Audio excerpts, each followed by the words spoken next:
د اوبو انرژي وزارت له لوري په ټول هیواد کې شاوخوا 900 پروژو باندې کار روان دی. د اوبو انرژي وزارت وایي چې د وزیرانو شورا د پریکړې په اساس د اوبو انرژي وزارت په مشرۍ د هیواد د سرو پروژو د قراردادونو د څېړنې لپاره یو مسلکي پلاوی ټاکل شوی، ترڅو د اوبو انرژي وزارت د یو ځانګړي طرز العمل له مخې د هیواد د ټولو سرو پروژو قراردادونه وڅېړي. دغه کوم کمیسیون د دغو قراردادونو څېړنې لپاره چې تاسو ټاکلی عمده او خلاص دنده به دوی څه وي، دوی به کوم کار مخته وړي؟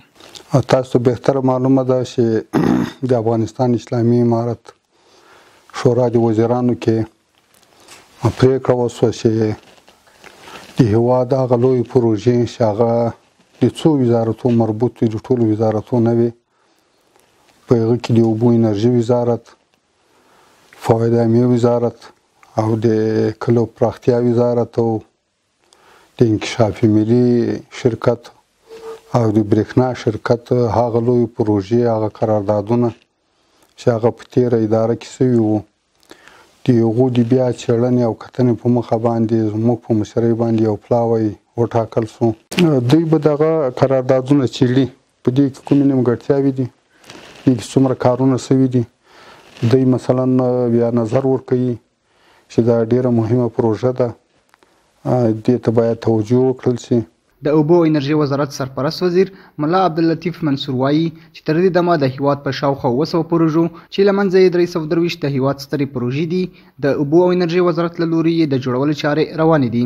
د هیواد د سترو پروژو له ډلې د خوش تپې کانال، کمال خان بند، شاهروز بند او یو شمېر نورې سترې پروژې دي چې د دغو پروژو له ډلې یو شمېر یې هغه نیمه کاري پروژې دي چې چارې یې له مخکې څخه نیمګړې پاتې وې، چې اوس یې کارونه په چټکۍ سره روان دي.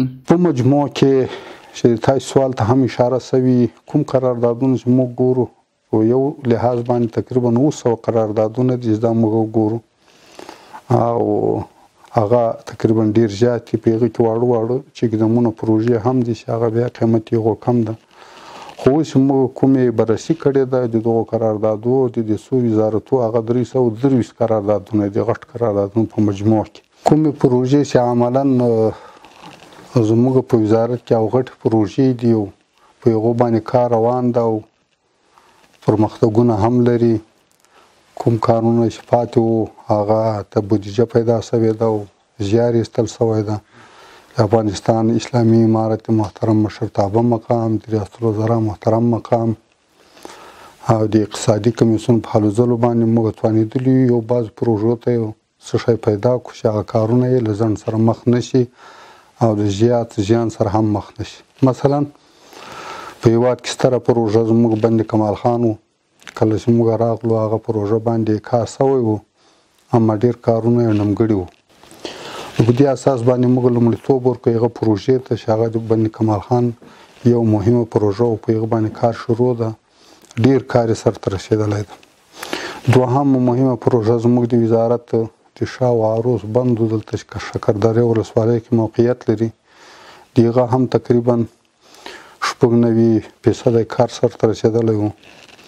نو موږ هغه نږدې وکړو، تو واقعیت هم دا ده چې هغه هم یوه حیاتي پروژه وه په زراعت کې.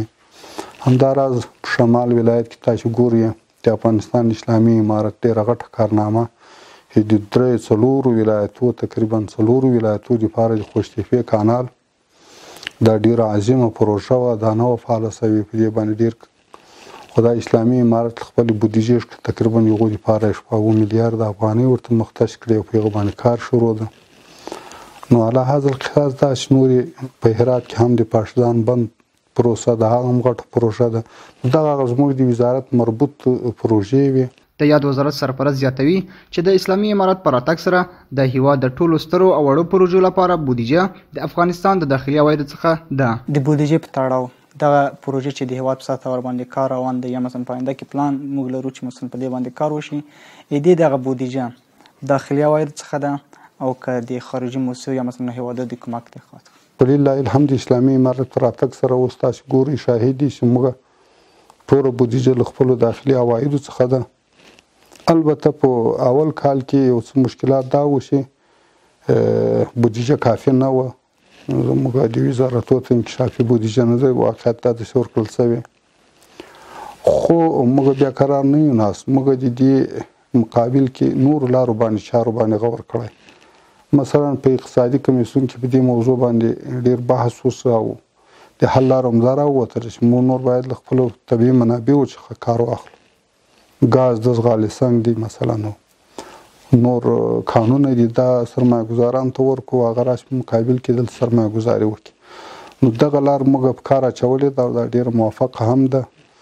موږ دنیا ته هم اعلان کړی ده، افغاني سرمایه ګزارانو ته هم اعلان کړی چې هغه دې راشي موږ په مقابل کې د طبیعي منابعو څخه چېرته د دوی هم کوم کان غواړي موږ دوی موافقت سره ورسېږو، بیا یې د پټرولیم او معدنیاتو وزارت ته معرفي کوو، بیا هغه ورسره قرارداد کوي. نو دغه هغه ښه نعم البدل لاره ده. په آینده کې د اوبو انرژۍ وزارت پلان لري یا کومې نور داسې پروژې شته چې د هېواد په سطحه یو دوی پلان ولري چې په دې باندې هم کار وکړي؟ موږ تقریبا په مجموع کې که درته ووایو چې چېرته هم د بندو ضرورت پېښ شوی ده د اسلامي امارت له راتګ سره موږ فني کسان لېږلي دي چې هغه ټولې ساحې موږ کتلې دي، سروې شوي دي او موږ د دې کوښښ کوو چې په آینده کې دوی ته بودیجه پیدا کړو په دغو باندې کارونه شروع شي. مثلا په زابل ولایت کې تاسو به اورېدلي وي هلته د تورې بند په نامه باندې و چې د هغه بند ډیزاین او نورې چارې ټولې زموږ د افغانستان خپلو انجینر صاحبانو د وزارت مسلکي خلکو وکړې، ډیزاین ورته جوړ کړ. د هغه دپاره چې له کوم شرکت سره قرارداد شوی و هغو تقریبا 30% پیسې پخوا اخیستې وې. نو هغه موږ راوغوښت موږ ورته کار شروع کړې. عملا موږ ولاړو هلته هم کار شروع شوی. پکتیکا ولایت کې هلته بنده دی فلتونې په نامه باندې یادېږي، په هغه باندې هم سروې و، هغه ته موږ هیاتونه لېږلي دي، هلته هم کار روان ده. علی هذا القیاس همدغه چې پکتیکا کې بچلغو بنده په هغه باندې هم کار کېږي. د یادونې وړ ده چې د اوبو او انرژۍ وزارت له لوري پر تېر یو کال کې د هېواد یو شمېر سترې او وړې پروژې بشپړې او ګټې اخیستنې ته سپارل شوي دي.